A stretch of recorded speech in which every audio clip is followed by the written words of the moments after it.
Hello दोस्तों, हमारे YouTube channel पंदेरी study में आपका स्वागत है।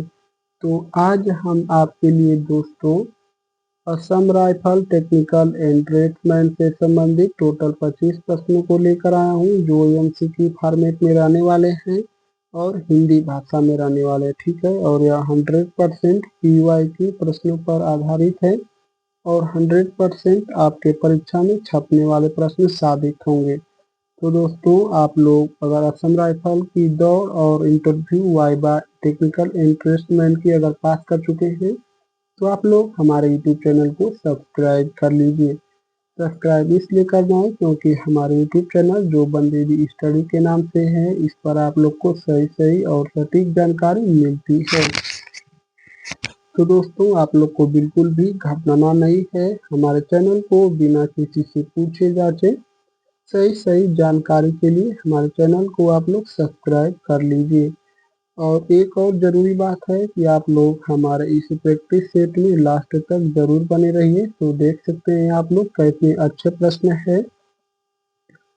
तो चलिए हम लोग बिना देरी किए शुरू करते हैं अपने प्रश्नों को। तो हमारा जो पहला प्रश्न है दोस्तों, भारतीय पुरालेख सर्वेक्षण नेल्सन आर्चिव्स किस स्थापना हुई थी? की स्थापना कब हुई? ठीक है, यानी कि भारतीय पुरालेख सर्वेक्षण की स्थापना किस वर्ष हुई थी? तो यह जो है दोस्तों सन 1891 में भारतीय पुरातत्व सर्वेक्षण की स्थापना हुई थी। तो इस जो प्रश्न का उत्तर होगा दोस्तों वह हमारा ऑप्शन बी होगा 1891 में। तो अगले प्रश्न को देखते हैं। Doctor B R. अम्बेडकर द्वारा लिखा गया प्रसिद्ध पत्रिका कौन सी थी? तो डॉक्टर बी.आर. अम्बेडकर द्वारा लिखी गई जो प्रसिद्ध पत्रिका थी दोस्तों वह हमारी मूक नायक थी। तो इस जो प्रश्न का उत्तर है वह हमारा ऑप्शन ए होगा, मूक नायक। अगला प्रश्न है, प्रोजेक्ट नेत्रा किस भारतीय एजेंसी का है? जो प्रोजेक्ट नेत्रा है यह किस भारतीय एजेंसी का है? तो यह जो है हमारा दोस्तों बार्क यानी कि भाभा एटॉमिक रिसर्च सेंटर की एजेंसी से संबंधित है हमारा प्रोजेक्ट नेत्रा। ऑप्शन बी होगा इस प्रश्न का उत्तर।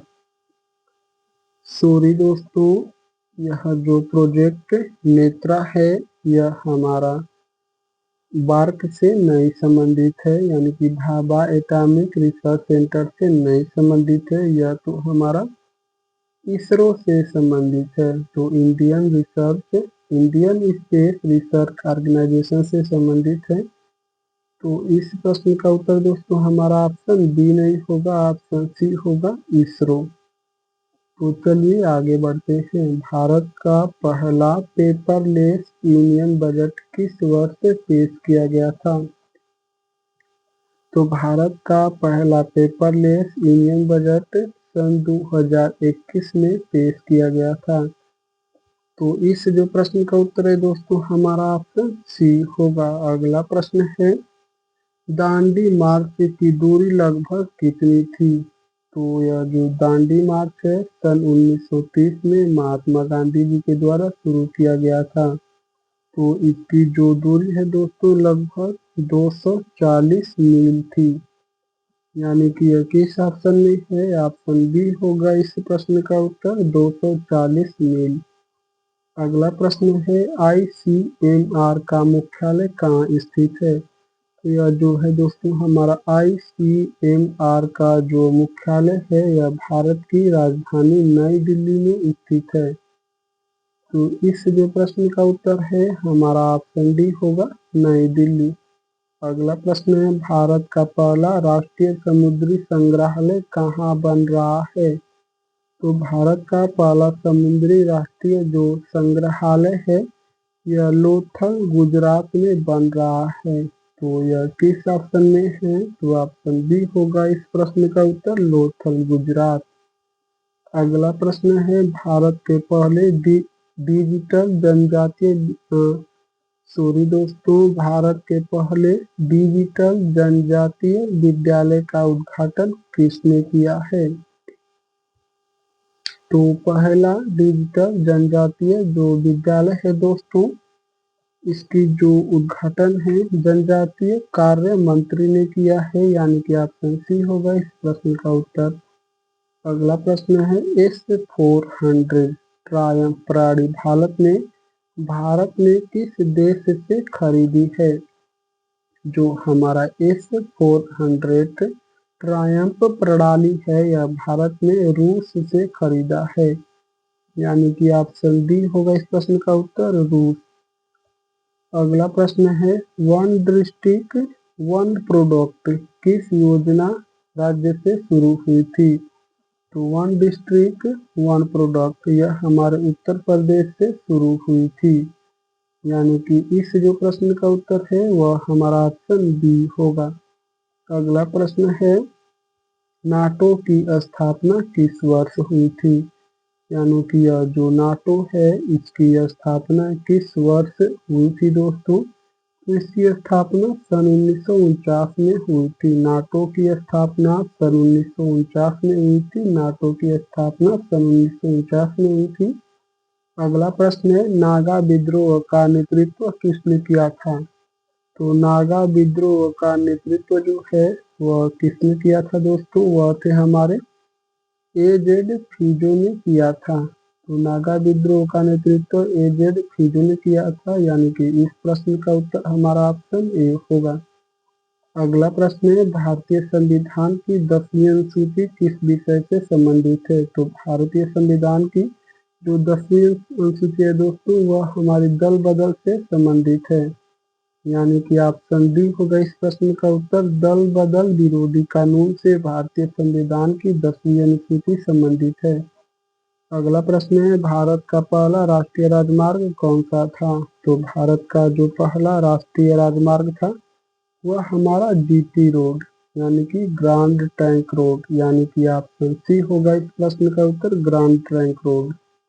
अगला प्रश्न है बीओवुल्फ क्लस्टर क्या है? तो बीओवुल्फ जो क्लस्टर है दोस्तों यह एक प्रकार का सुपर कंप्यूटर क्लस्टर है, तो ऑप्शन बी होगा इस प्रश्न का उत्तर। अगला प्रश्न है भारत का सबसे पुराना परमाणु रिएक्टर कौन सा है? तो भारत का सबसे पुराना परमाणु रिएक्टर कौन सा है? तो भारत का जो सबसे पुराना परमाणु रिएक्टर है वह हमारा अप्सरा, यानी कि ऑप्शन ए होगा इस प्रश्न का उत्तर। अगला प्रश्न है 17 कर्नाटक संगीत के प्रमुख वाद्य यंत्र कौन से हैं? तो जो कर्नाटक की संगीत है इससे संबंधित प्रमुख वाद्य यंत्र को आप लोगों को बताना है, वह जो है हमारी बीड़ा और मृदंग। तो यह किस ऑप्शन में है? ऑप्शन बी होगा इस प्रश्न का उत्तर, बीड़ा और मृदंग। अगला प्रश्न है फार्मर प्रोड्यूसर ऑर्गेनाइजेशन जो FPO है योजना किस मंत्रालय की है? यानी कि FPO योजना किस मंत्रालय ने शुरू की थी? तो फार्मर, इसका पूरा नाम है फार्मर प्रोड्यूसर ऑर्गेनाइजेशन, यह किस मंत्रालय का है? तो यह दोस्तों कृषि एवं कल्याण मंत्रालय द्वारा शुरू की गई थी और इसी से संबंधित है, तो ऑप्शन ए होगा इस प्रश्न का उत्तर। अगला प्रश्न है भारत का सबसे गहरा बंदरगाह कौन सा है? तो भारत का जो सबसे गहरा बंदरगाह है दोस्तों वह हमारा विशाखापट्टनम में स्थित है, और यह हमारा विशाखापट्टनम आंध्र प्रदेश में स्थित है। ऑप्शन ए होगा इस प्रश्न का उत्तर। अगला प्रश्न गगन प्रणाली किससे संबंधित है? तो जो गगन प्रणाली है दोस्तों यह हमारा GPS संवर्धन प्रणाली है, यानी कि GPS संबंधन ऑप्शन बी में दिया है, तो ऑप्शन बी होगा इस प्रश्न का उत्तर, हमारा गगन प्रणाली GPS संबंधन से संबंधित है। माउंट लियोपोल्ड कहाँ स्थित है? तो दोस्तों माउंट लियोपोल्ड जो है हमारा यह कहाँ स्थित है? तो आर्कटिक क्षेत्र में हमारा स्थित है माउंट लियोपोल्ड। तो इस जो प्रश्न का उत्तर है दोस्तों वह हमारा ऑप्शन बी होगा, आर्कटिक क्षेत्र में लियोपोल्ड स्थित है। अगला प्रश्न है भारत का एकमात्र सक्रिय ज्वालामुखी कहाँ स्थित है? तो भारत का एकमात्र जो सक्रिय ज्वालामुखी है वह है हमारा एक बैरन द्वीप और यह दोस्तों हमारा अंडमान निकोबार द्वीप समूह में स्थित है, यानी कि ऑप्शन ए होगा इस प्रश्न का उत्तर अंडमान निकोबार।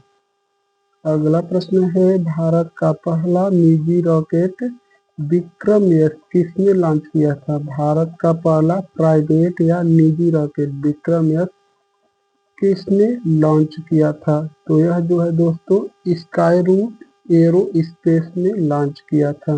भारत का पहला प्राइवेट या निजी रॉकेट विक्रम जो एस जिसका नाम है किसने लॉन्च किया था? तो स्काई रूट एरोस्पेस ने लॉन्च किया था। ऑप्शन बी होगा इस प्रश्न का उत्तर। अगला प्रश्न है पंचमढ़ी रक्षा संस्थान किस राज्य में है? तो पंचमढ़ी रक्षा संस्थान किस राज्य में स्थित है? वह है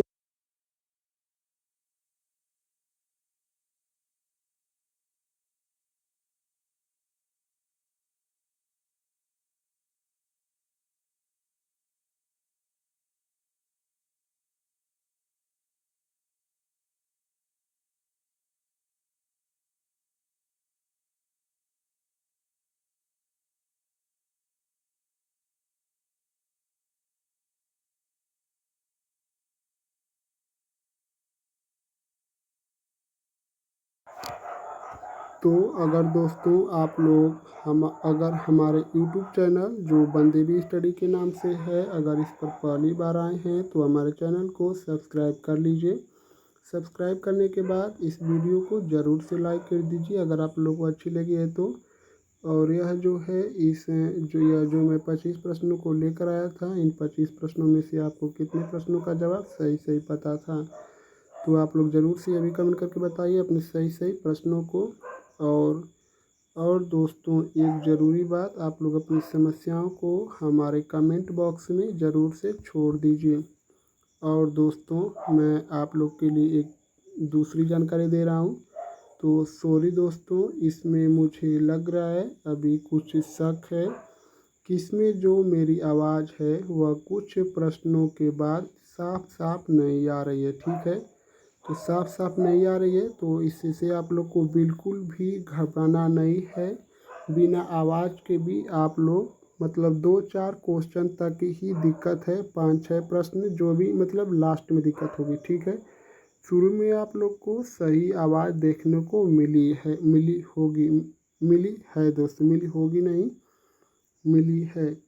और जो मतलब लास्ट में था इसी में आवाज़ नहीं आई है। और यह जो अभी जो मैं यह आवाज़ कैसे मुझे पता चला है, तो आवाज़ इसमें बिल्कुल भी नहीं आ रही थी, तो इसलिए मुझे अभी पता चला है तो मैं इसको आवाज़ दे दिया हूँ। तो आप लोग को बिल्कुल भी घबराना नहीं है, आप लोग आराम से देखते रहिए। तो चलिए हम यही वीडियो को क्लोज करते हैं। और जो प्रश्न संख्या 25 था इसका उत्तर आप लोग ज़रूर से कमेंट करके बताइए, ठीक है दोस्तों? तो चलिए हम यहीं इस वीडियो को क्लोज करते हैं। आप लोग का बहुत बहुत धन्यवाद।